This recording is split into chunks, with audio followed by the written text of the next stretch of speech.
पूर्व विदर्भातील 4 जिल्ह्यात आज पावसाचा रेड अलर्ट। भंडारा, गोंदिया, चंद्रपूर आणि गडचिरोलीमध्ये विजांच्या कडकडाटासह जोरदार पावसाचा अंदाज। परभणीच्या काही भागात जोरदार तर काही ठिकाणी संततधार पावसाची हजेरी। अनेक दिवसांनंतर जिल्ह्यामध्ये पावसाचं पुनरागमन। हिंगोली शहरासह ग्रामीण भागात पावसाची हजेरी। अनेक ठिकाणी पाणी साचलं। शेतीसाठी समाधानकारक पाऊस असल्यामुळे बळीराजाही सुखावला। गडचिरोलीच्या सिरोंचा तालुक्यात मुसळधार पाऊस। अनेक घरात पाणी शिरलं। पोलीस प्रशासन आणि आपत्ती व्यवस्थापनाच्या टीमनं स्थानिकांना सुरक्षित स्थळी हलवलं। अमरावतीच्या चिखलदऱ्यामध्ये पर्यटकांची जीवघेणी स्टंटबाजी। धोकादायक ठिकाणी जाऊन हुल्लडबाज तरुणांचं फोटो सेशन। कुंभे धबधबा दुर्घटनेनंतर रायगड पोलीस सतर्क। रायगड जिल्ह्यात साहसी आणि जीवघेणे स्टंट करणाऱ्यांवर कठोर कारवाई होणार। अवनी कामदार या तरुणीचा धबधब्यात पडल्यानं मृत्यू झालाय। रायगड जिल्ह्यात पावसाचा जोर कमी झाल्यानं अनेक नद्या इशारा पातळीच्या आत वाहत आहेत। गेल्या 3 दिवसांपासून अनेक नद्या दुथडी भरून वाहत होत्या।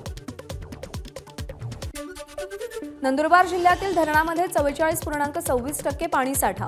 मागच्या वर्षाच्या तुलनेत पाणीसाठा 5% कमी, तर जिल्ह्यातील 8 लघु प्रकल्प कोरडेच। नंदुरबारच्या नवापूर तालुक्यातील मांजळे गावात भर पावसाळ्यात पाण्याची मोठी समस्या। महिलांची पाण्यासाठी 1.5 ते 2 किलोमीटर पायपीट। 1.5 वर्षांपासून जलजीवन मिशनचं काम रखडल्यानं स्थानिक संतप्त। नंदुरबार जिल्ह्यात पावसानं उघडीप दिल्यानं मशागतीच्या कामांना वेग। मात्र लाडकी बहीण योजनेचे अर्ज भरण्यासाठी महिला तालुक्यात जात असल्यानं महिला मजूर मिळेनात। लंडनहून आणलेली वाघनखं साताऱ्याच्या वस्तू संग्रहालयात। आज मुख्यमंत्री आणि उपमुख्यमंत्र्यांच्या उपस्थितीत भव्य सोहळ्याचं आयोजन। साताऱ्यातील राज्य वस्तू संग्रहालयाला फुलांनी सजवलं। लंडनहून आलेल्या वाघनखांसोबत संग्रहालयात शिवकालीन नाणी आणि शिवकालीन शस्त्र देखील ठेवण्यात आली। छत्रपती शिवाजी महाराजांची वाघनखं उद्यापासून सर्वसामान्य नागरिकांना पाहता येणार। मात्र 10 ते 11 या वेळेत केवळ विद्यार्थ्यांना ही वाघनखं पाहण्याची परवानगी असेल। आज वाघनखांसह शस्त्र प्रदर्शनाचंही उद्घाटन होणार। ही वाघनखं पाहण्यासाठी शिवप्रेमींची मोठी गर्दी उसळण्याची शक्यता। केंद्रीय निवडणूक आयोगाचा ठाकरेंना दिलासा। उद्धव बाळासाहेब ठाकरे पक्षाला निधी स्वीकारण्यास परवानगी। राजकीय पक्ष म्हणून निधी स्वीकारता येणार। मुंबईमध्ये आज काँग्रेस कोअर कमिटीची महत्त्वाची बैठक। काँग्रेसचे सचिव के.सी. वेणुगोपाल, प्रभारी रमेश चेन्निथला यांच्यासह राज्यातले प्रमुख नेते उपस्थित राहणार। महाराष्ट्र प्रभारींच्या उपस्थितीत 2 दिवस भाजप कोअर कमिटीची मॅरेथॉन बैठक। काल झालेल्या बैठकीत तिन्ही पक्ष विधानसभा निवडणूक एकत्रित लढवण्यावर चर्चा झाल्याची रावसाहेब दानवेंची माहिती। विधानसभा निवडणुकीसाठी शिवसेना सज्ज। पक्षाकडून विधानसभा निवडणूक निरीक्षक आणि प्रभारींची नियुक्ती। वर्षा बंगल्यावर शिवसेनेची बैठक संपन्न। विधानसभेच्या निवडणुकीत 100 जागा लढण्याची तयारी आणि त्यासाठी 100 विधानसभा निरीक्षकांच्या नियुक्तीचे आदेश। मुंबईमध्ये ठाकरेंची 25 जागांवर लढण्याची तयारी, तर एकनाथ शिंदेंच्या शिवसेनेचा 17 जागा लढवण्याचा विचार। ज्या जागांवर निरीक्षक नेमले त्याच जागांचा विचार करा, एकनाथ शिंदे यांचे आदेश। खेडकर कुटुंबाची थर्मोवेरिटा कंपनी ही अनधिकृत असल्याचं उघड। 2,77,000चा कर थकवल्याप्रकरणी पिंपरी चिंचवड महानगरपालिकेकडून याआधीच ही कंपनी सील। लवकरच कंपनीवर हातोडाही पडणार। पूजा खेडकरची आई मनोरमा खेडकर यांना रायगडमधून अटक। कोर्टानं 3 दिवसांची पोलीस कोठडी सुनावली। मनोरमा खेडकरांवर जीवे मारण्याचा गुन्हा दाखल। खेडकरांच्या अडचणीत आणखी वाढ होण्याचा अंदाज। अटक टाळण्यासाठी दिलीप खेडकर यांचा पुणे सत्र न्यायालयात अटकपूर्व जामीन अर्ज। मुळशी तालुक्यातील धडवली गावातील शेतकऱ्यांना बंदुकीचा धाक दाखवून धमकावल्याच्या गुन्ह्यात दिलीप खेडकर सह आरोपी। पुणे पोलिसांकडून दिलीप खेडकरांचाही शोध सुरू। मनोरमा खेडकरांना अटक, मात्र खेडकर कुटुंबियांकडून आम्हाला धोका। मनोरमा खेडकर यांनी धमकी दिलेले शेतकरी कुलदीप पासलकर यांची प्रतिक्रिया। प्रशिक्षण काळ थांबल्यावरही पूजा खेडकर वाशिममध्येच मुक्कामी। पुणे पोलिसात जबाब नोंदवण्यासाठीही पूजा खेडकर अनुपस्थित।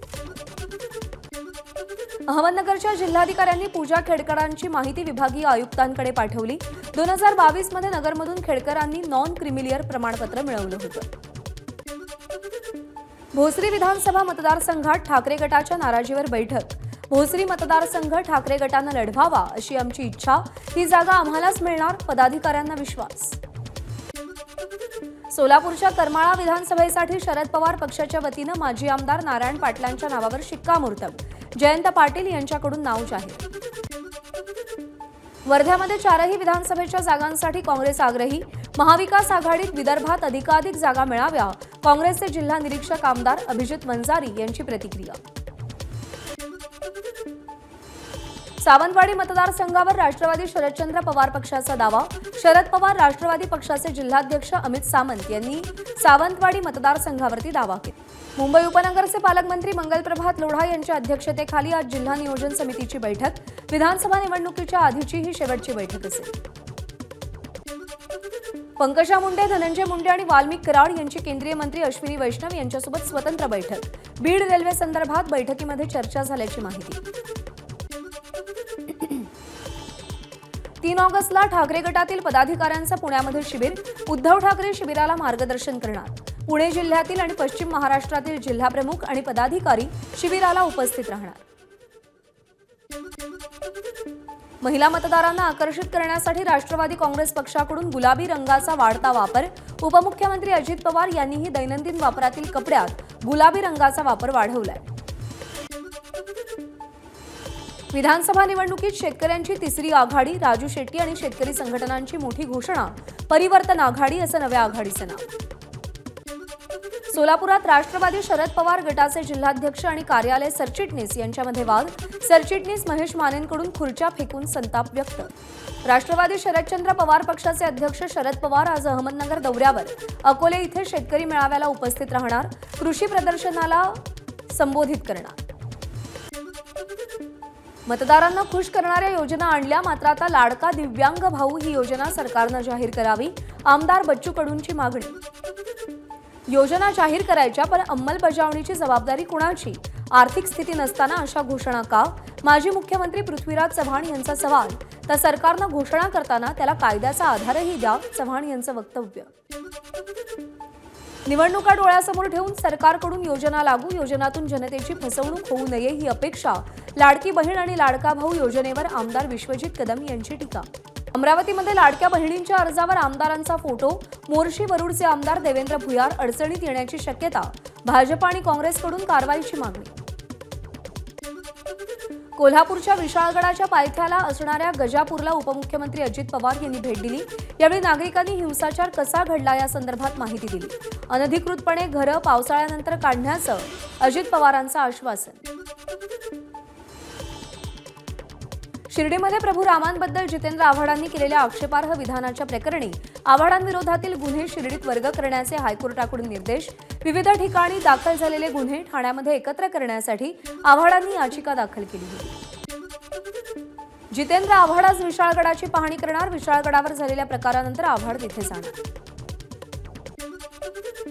एमआयएमचे माजी खासदार इम्तियाज जलील आज कोल्हापूरला जाणार नाहीत. जलील यांनी कोल्हापूर पोलिसांना येणार नसल्याचं कळवलंय. त्यामुळे हिंदुत्ववादी संघटनांनी कोल्हापूर बंदची दिलेली हाक मागे घेतली. विशाळगडावर झालेल्या गोंधळाविरोधात इम्तियाज जलील आज संभाजीनगरच्या विभागीय आयुक्त कार्यालयासमोर निदर्शनं करणार. कोल्हापूरला येण्यासाठी काही लोकांनी विरोध केल्याचं जलील यांचं वक्तव्य. विशाळगड हिंसाचाराची सीआयडी चौकशी करा, तसंच पीडितांना 15 दिवसात नुकसान भरपाई द्यावी. समाजवादी पक्षाचे आमदार रईस शेख यांची उपमुख्यमंत्री अजित पवार यांच्याकडे मागणी. एबीपी माझा, उघडा डोळे बघा नीट.